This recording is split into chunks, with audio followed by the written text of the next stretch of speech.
Las inundaciones son un fenómeno natural recurrente con gran impacto en las cuencas de Euskadi por las elevadas precipitaciones, las características de nuestros ríos y la afección que tienen en zonas inundables ocupadas por suelos urbanos o agropecuarios. En la vertiente cantábrica, nuestros ríos son caudalosos y las avenidas se presentan de forma rápida.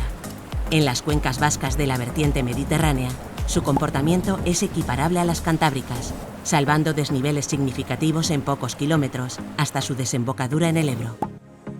Además, en lo sucesivo, habremos de tener en cuenta la incidencia del cambio climático. Y es que todo apunta a que la frecuencia de fenómenos extremos tales como las sequías e inundaciones aumente.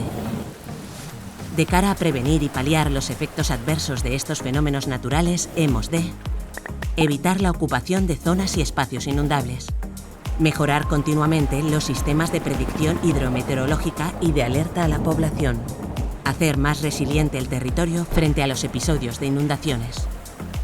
Asimismo, se trata de que los ríos tengan unas mejores condiciones ecológicas, generando zonas de expansión seguras allá donde sea posible y aumentando la sección hidráulica en tramos urbanos.